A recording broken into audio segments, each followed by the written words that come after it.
Hi Vanessa, I hope you're fitting well. So first of all, thank you so much for the email that you sent in regarding your son, and also I also want to say as well, a massive well done for getting your son, your 9-year-old son, on the J4K 30-day challenge on how to become mentally strong as a goalkeeper and how to basically become bulletproof. I assure you, by the time the 30 days are over and your son and yourself have gone through all the videos, you'll be in a much better place, you as a parent, but also as well your son as well, in terms of how to mentally deal obviously with what's going on at the moment. So first of all, I want to say as well that what I'm going to say now and what you'll learn in the videos on the 30-day challenge, it's super important, Vanessa, that it's done consistently. Like I will mention in all the videos that you're going to be watching, it's super important that it's done consistently. And the beauty about, obviously, when you're trying to develop your mindset as a goalkeeper, it literally takes a few minutes each day. And the beauty about developing your mindset as a goalkeeper, you can basically do it anywhere. So you can be doing it when you're relaxing, having your evening meal, having your breakfast, in the shower, before you're going to bed, even in the car. Try not to daydream too much if you're driving, but obviously if you're in the passenger seat, etc. So the beauty about obviously developing your mindset as a goalkeeper, you can literally do it anywhere. So I'm going to address the two main questions obviously that your son obviously was struggling with, and the first one is obviously getting hit hard with a football, which is not nice. Okay, so the first thing that I want to say as well is that please don't think for one moment that your son is being weak or being scared by being hit, because it's a natural, it's a natural thing that it's not nice to get hit with anything, you know what I mean? And obviously sometimes when a ball is struck at 60, 70, 80, 90 miles an hour, and if it can really hurt, and even adult professional goalkeepers, sometimes, as I say, if they're honest, and most of them will be honest, they'll say as well, look, they don't like getting hurt, by a football, and that's adults who are professional and international. They'll be honest and say, no, it's not nice. So the first thing I want to say to your son, Vanessa, is please tell him not, because a lot of goalkeepers, they think just because they're scared of something, they think that they should not be scared, and that's not necessarily the case. It is actually good to be a bit wary and to be a bit scared of something, because what that does is that keeps you on your toes. It actually makes sure that your technique is right, for example. So, if you're just diving willy-nilly at a football and it's going at 80, 90 miles an hour, you are going to get hurt.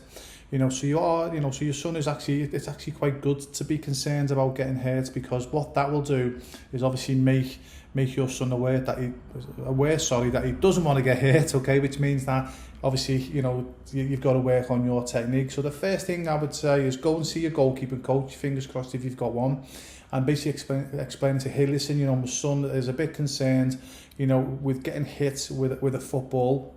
What can we do? So the first thing, as I say, so I'm going to come back to that now, sorry Vanessa, but the first thing is everything's visualization, and as you go through the 30-day challenge with your son, you'll hear me come back to visualization. So basically what you do is, there's anything that you want to improve with your goalkeeping or anything in life, to be honest with you, you first start to visualize it in your mind over and over again, things being perfect. But again, this is where most people go wrong. They think that they can just visualize it and it automatically happens. That doesn't happen, okay? You've got to visualize it and then put it into practice, okay? So for example, if you go and see your goalkeeping coach, so regarding visualization, what I want your son to start doing now is coming out and when an opposing player is blasting the ball at him, is that he's getting in the way and making a fantastic save with his hands or his chest.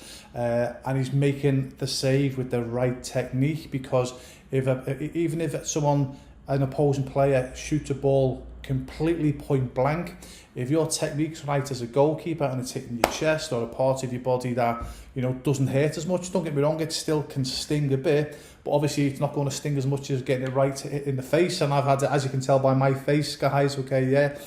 My face has been hit a good few times.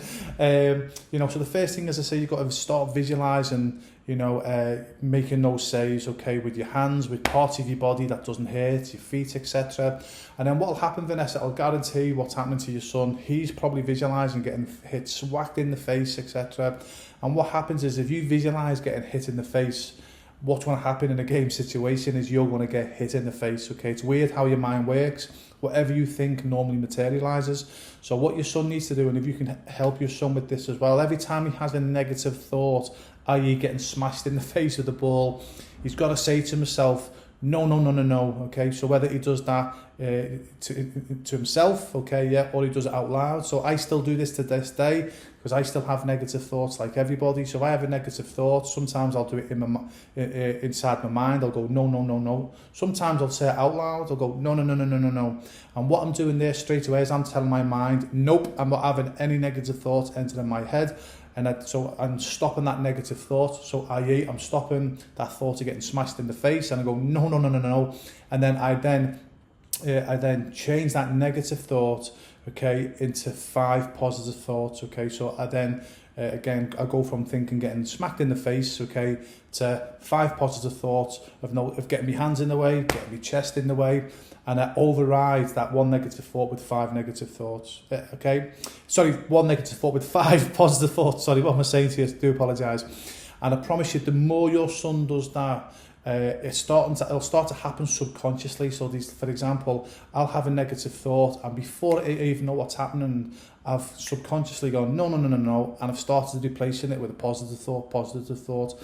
And then what happens then is, I say, the more positive thoughts that your son will have, honestly, it'll give him less anxiety, and also as well in a game situation it'll make him more confident. But here's the key as well, you've got to practice in training, okay? So either way to your goalkeeping coach or the coach and say, hey, listen, this is what Ray Newland from J4K has advised my son to do.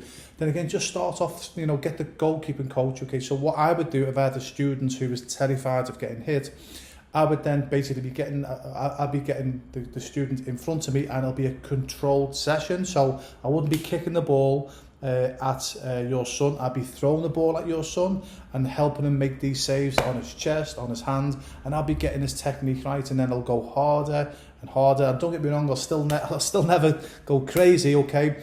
And this might take a few weeks to do this, okay? So what you're doing is you're building your son's confidence up. I mean, you can actually do this in the back garden, with your son, or your partner can do it, or an older sibling. But the key is to do it to start off with literally just a little throw, only 5% effort. So it's literally, hitting your son's body, so he's getting used to the ball hitting his body, and then also as well getting used to making the saves again. And then maybe just go a bit harder. As you go harder, you ideally need to get a goalkeeping coach in, or someone who knows what they're doing, because obviously you don't want anyone just throwing the ball 2,000 miles an hour at your son, because that can put him backwards. So you start off gradually, if that makes sense. So what your son does, number one, is start to visualize, obviously, not getting hit in the face, making those blocks with his hands, his chest, his legs, part of his body that won't hurt. But then he's got to put it into practice. He's got to speak to people, or you have as his parents on his behalf, go and speak to his coaches and say, listen, this is what he's concerned of.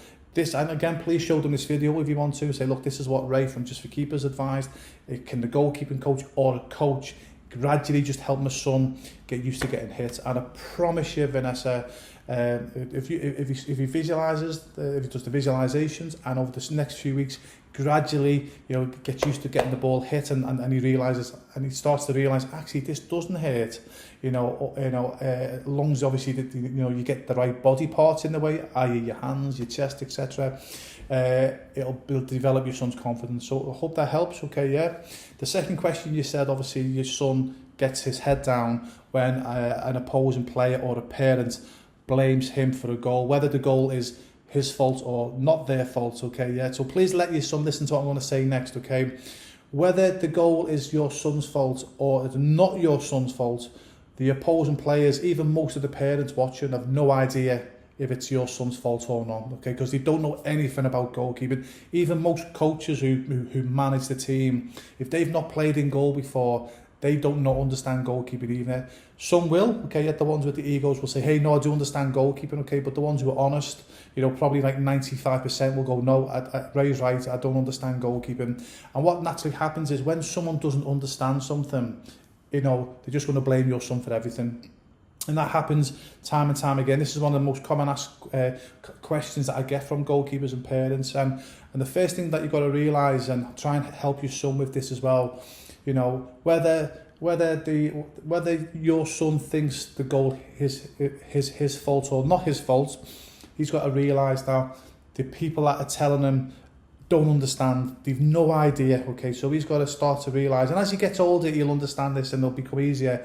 Where he'll be like, listen, he'll just take no notice, because he will know that the person saying that bad comment, wrongly or rightly, wherever, they've no idea what they're talking about, because they just don't understand goalkeeping. So I hope that makes sense. So the first thing, you please try and drum this into your son, Vaneesa, is that all the players, and I mean all the players, don't understand goalkeeping.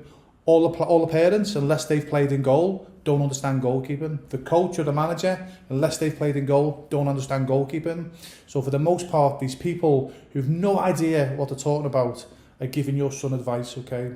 So what you've got to say to your son, again, show him this video and say, hey, listen, look, just take no notice. I know it's easier said than done, okay, yeah, just take no notice, because these guys just don't know what they're talking about. And as your son gets older, and he understands that, when someone does say something, they'll be like, yeah, whatever, okay, yeah. But also as well, this is where you've got to go and speak to the coach and the manager.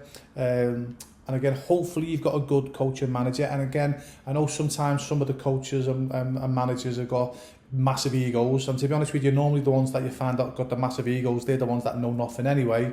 The ones that obviously, yeah, they've got no ego and they're willing to listen. They're normally the better coaches. And thankfully, the majority of the ego coaches now, they're becoming obsolete now, because thankfully parents are now not accepting a coach being arrogant or ego and having a massive ego. And obviously with social media as well, obviously, you know, a coach can act like an idiot, be on Twitter or Facebook within 30 seconds, it can ruin their career. So thankfully, even the idiot egotistical coaches have calmed down a bit now, because social media can quite rightly destroy them if they're showing an ego. So hopefully your coach has not got an ego. Again, show them this video, or go and say, hey, look, you know, my son has asked for advice from Just for Keepers in Ray Newlands, and basically he's got a problem, you know, when a goal goes in, you know, whether he thinks it's his fault or not.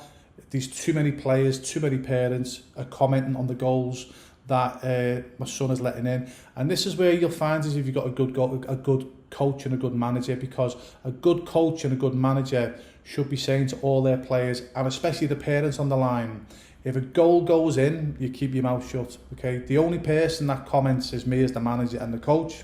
And that goes for every position on the field, by the way, whether the centre forward misses a sitter, you know, the only person that, you know, that should be given some constructive criticism is the coach, okay? So if you go and explain to the coach and say, hey, listen, coach, this is what Ray Newlands advised me to do.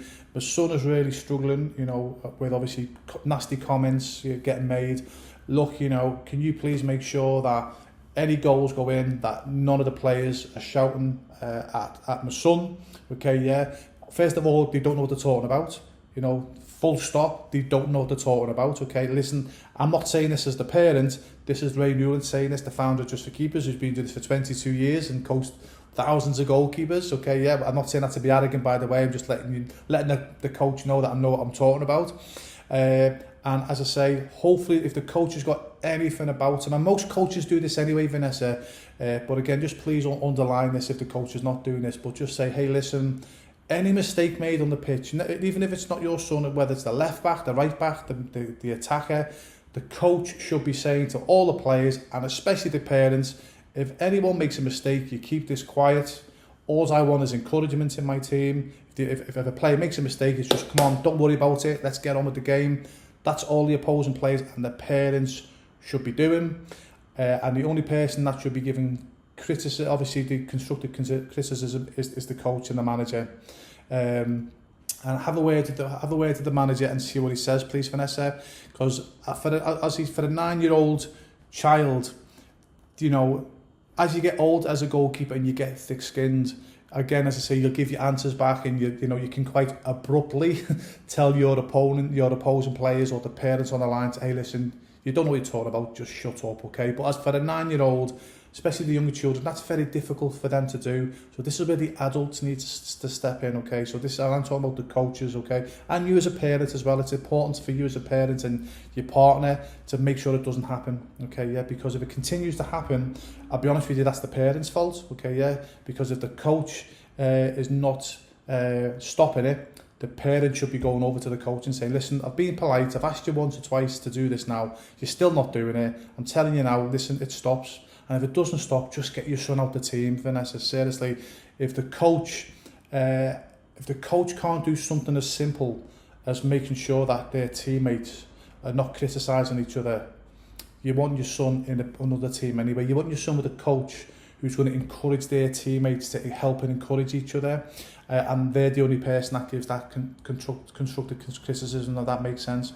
So again, as I say, so that one there, as I say, there's certain things, especially for the younger goalkeepers, Vanessa, and even the outfield players, where it's the adult's responsibility to basically be sensible, to make sure that, as I say, the team's all working as a team, they're not criticising each other, they're helping each other, they're encouraging each other, they're obviously encouraging that team spirit, etc.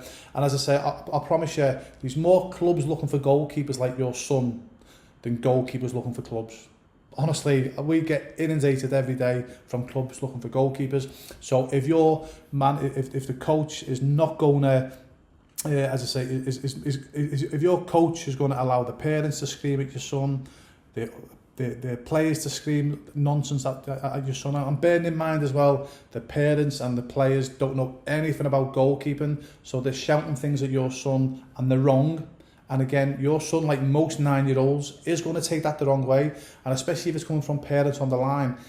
Because obviously as young kids, they tend to think that parents are right, you know what I mean? And obviously adults and parents are not right all the time, and especially when it comes to shouting advice from goalkeeping. I promise you, unless a parent on the line has played in goal, okay, for a consistent amount of time, they have no idea what they're talking about, okay? And neither as the coach, if they've not played.